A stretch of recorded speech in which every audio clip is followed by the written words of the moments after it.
하나님의 말씀 누가복음 8장 22절부터 39절 말씀까지 봉독하겠습니다. 26절부터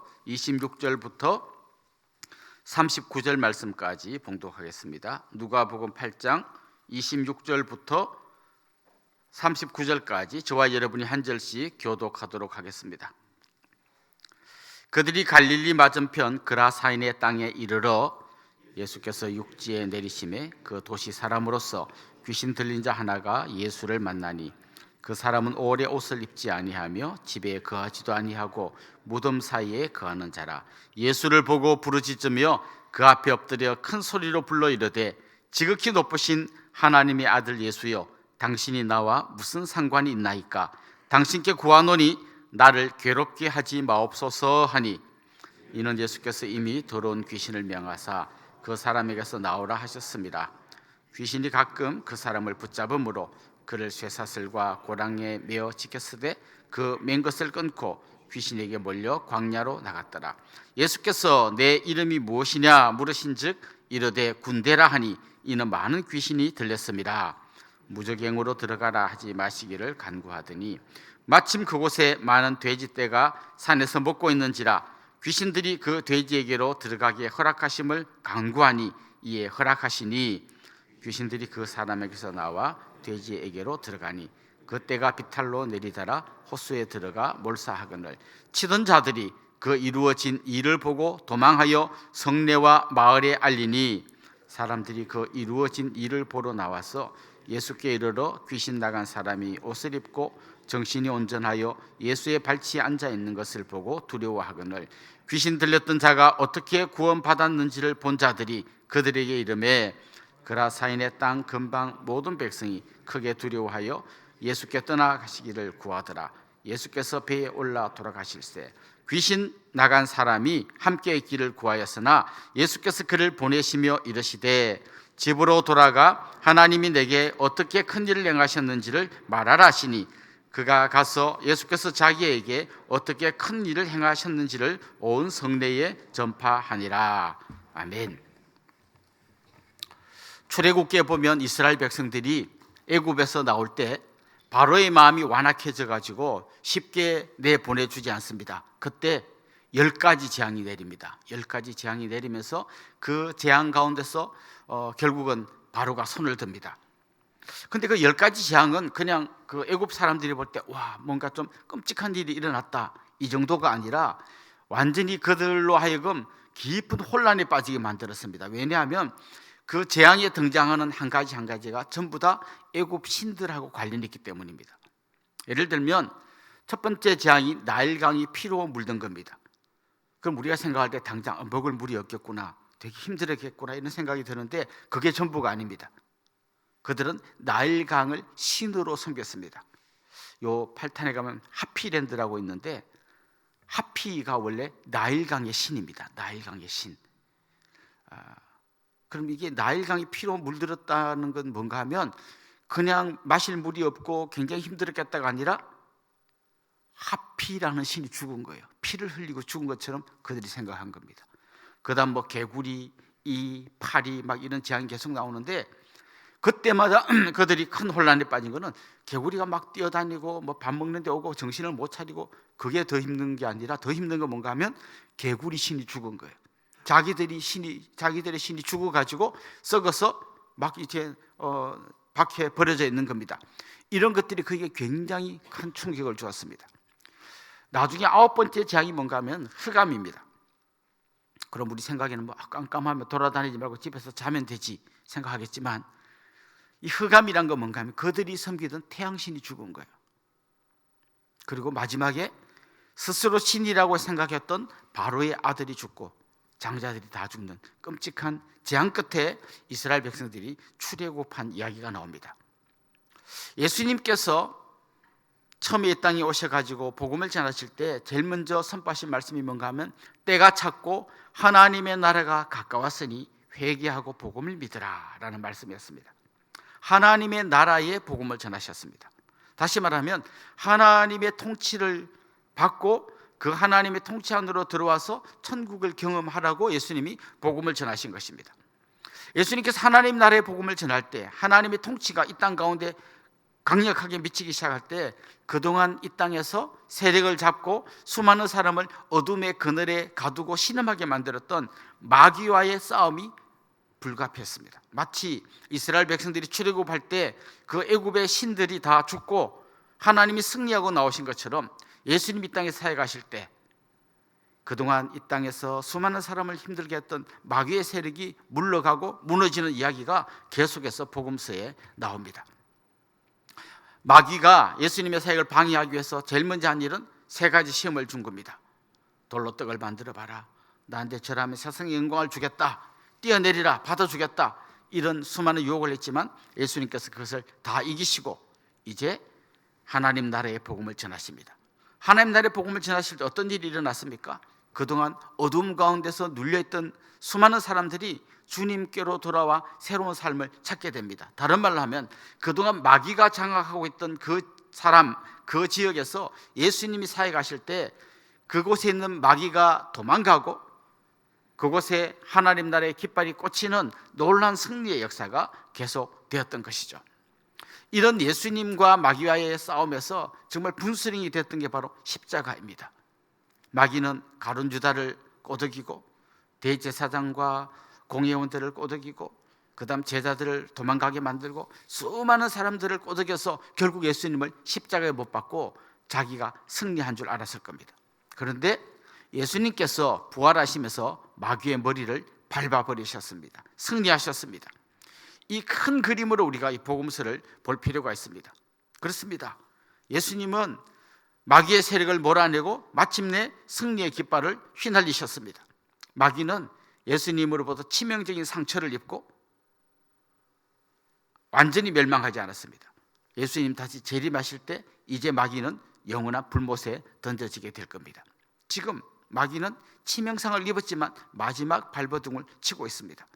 여기는 우리 모두는 악한 마귀와 대항하여 예수님과 함께 싸워서 승리해야 될 그런 사람인 것을 잊지 말고 기억하시기 바랍니다. 오늘 우리가 읽은 이 본문에 보면 귀신 들렸던 사람을 예수님께서 고치는 이야기가 나옵니다. 귀신 들렸던 사람의 모습이 어땠는지 오늘 본문에 이야기하는데요, 귀신 들림은 정신병하고는 다른 겁니다. 정신병은 약 먹고 치료하면 고쳐지지만 귀신 들린 사람은 아무리 약을 먹고 애를 써도 고치지 않습니다. 하나님의 능력으로만 이 귀신을 쫓아낼 수 있습니다. 그런데 이 귀신 들린 사람의 행색을 보면 어디 살고 있었냐면 무덤 가운데 살고 있었습니다. 온몸에 쇠사슬을 묶어놔도 통제불능입니다. 이걸 끊어버리고 막 사람도 안 사는 저 살기도 힘든 광야로 막 갔다 오고 그럽니다. 옷도 제대로 입지 않습니다. 마가복음에 보면 자기 몸을 상하게 했다고 말합니다. 마귀가 하는 일은 바로 이런 일입니다. 한 영혼을 파괴하는 겁니다. 못 살게 만드는 겁니다.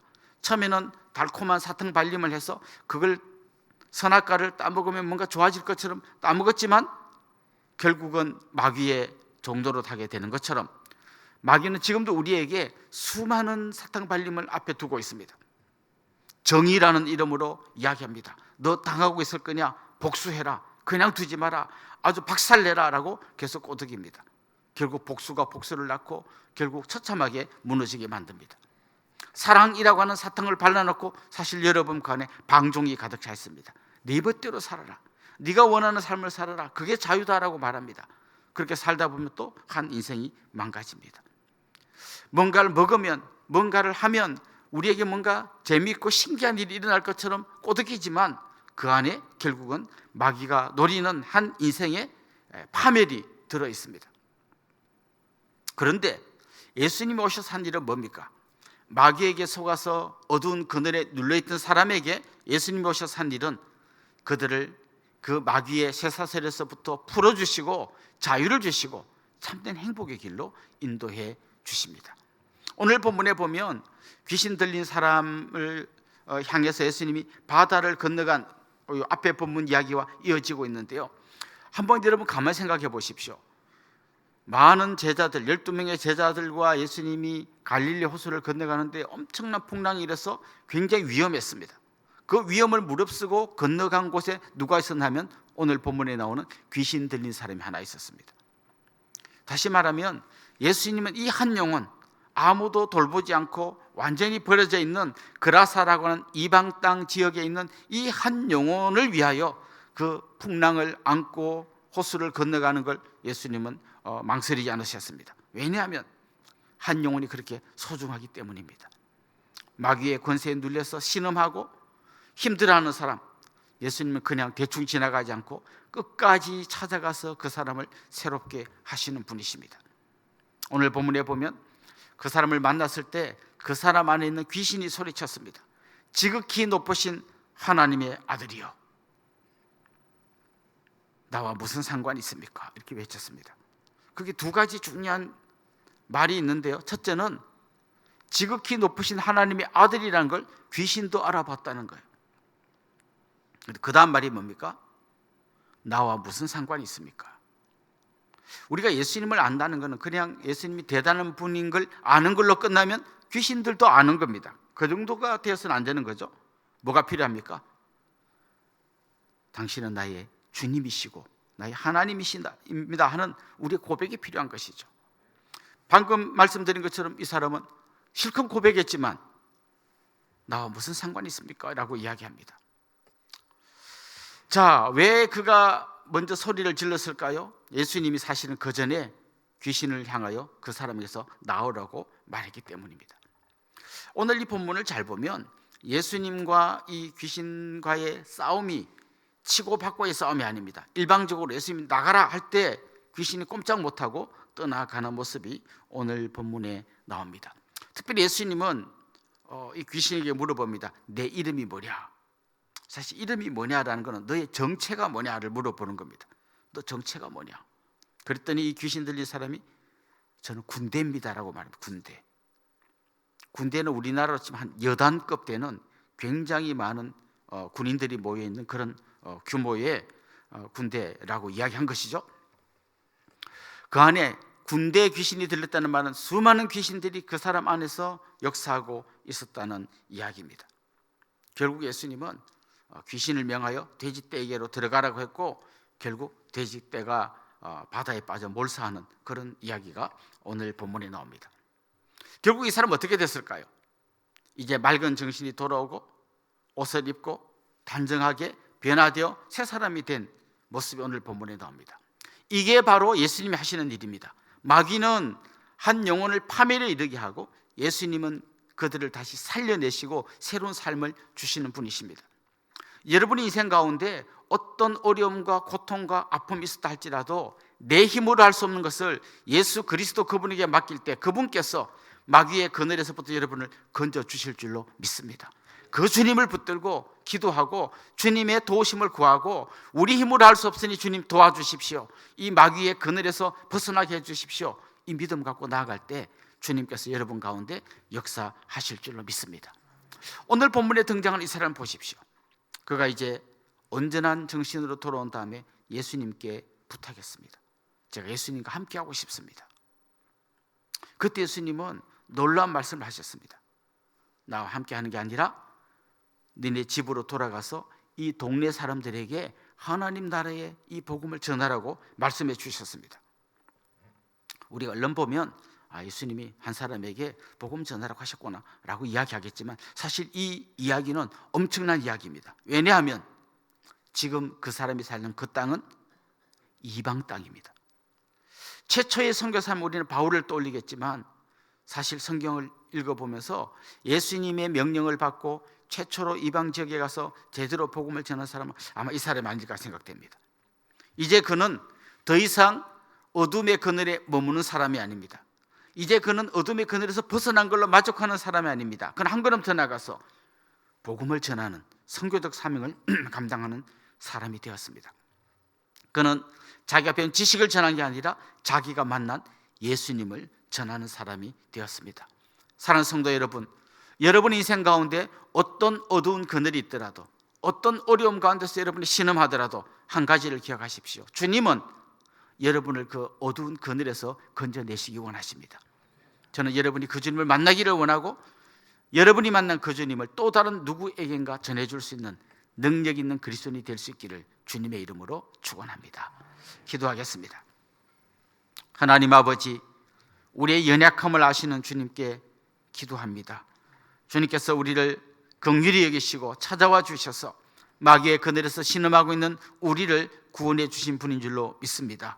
지금도 마귀의 그늘에서 힘들게 살아가고 있는 한 사람 한 사람 주님 붙들어 주시고 주의 능력과 권능의 팔로 함께하여 주시고 새롭게 하여 주옵소서. 내 힘으로 할 수 없지만 주님이 도와주시면 이 그늘에서 벗어날 수 있을 줄로 믿습니다. 주님 능력과 권능의 팔로 우리를 붙들어 주시고 새롭게 하여 주셔서 우리가 마귀의 그늘에서 벗어나 주님을 붙들 뿐만 아니라 주님이 하신 이 놀라운 일을 증거할 수 있는 능력 있는 그리스도인들이 되게 하여 주옵소서. 예수님의 이름으로 기도드리옵나이다. 아멘.